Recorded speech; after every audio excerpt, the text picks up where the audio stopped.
This poem is called 2009 Poems.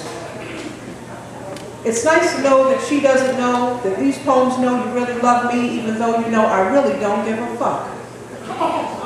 You see, like me, the essence of these poems are also 50-something years old.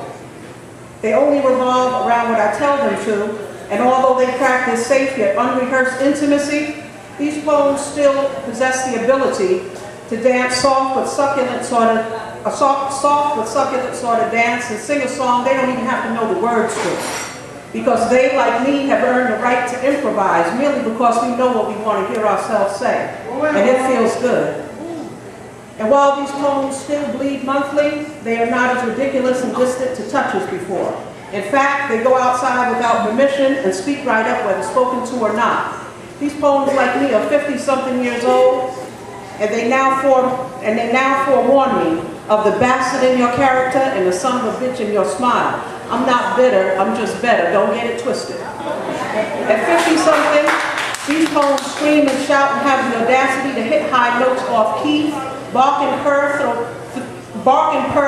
throw on Tina Turner wigs, throw their voluptuous hips from side to side, shimmy that ass, and yes, suck their teeth.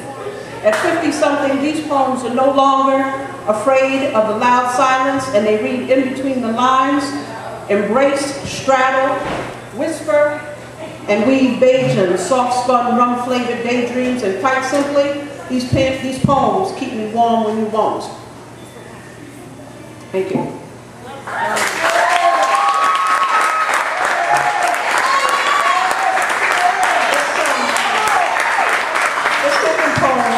A lot of my co-workers, my son, and some of my friends know, about 15 months ago I had gastric bypass, and to date I've lost about maybe 230 pounds. And about 150 pounds ago is when I wrote this poem. In my next life, if I get one, I'm coming back new and improved, singing soft, sensuous notes that tumble across your lips in the silence of early morning, tickling and unsettling and making your heart flutter and sigh and explode into multiple quivers, while consuming this hypnotic, undeniable delicacy of thick, savory caramel thighs.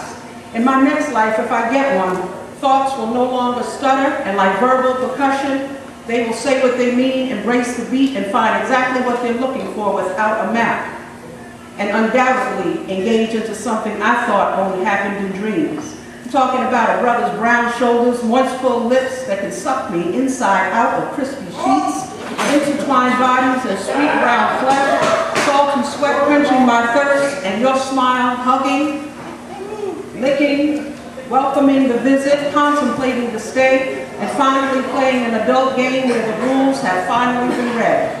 In my next life, if I'm coming back, in my next life, if I get one, I'm coming back, soothing, disrobing, and seducing every goddamn thing in my path. And more importantly, loving me, myself, and I over and over again like no one has ever loved me before. And those things that twinkle, then turn, will no longer tear nor tremble.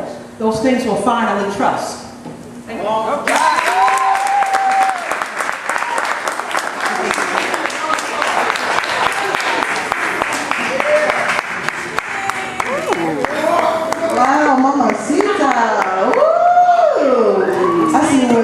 Gets all of his poetry from.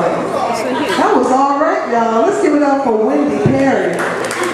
She told me that she used to do poetry back in Rutgers, y'all. Yes.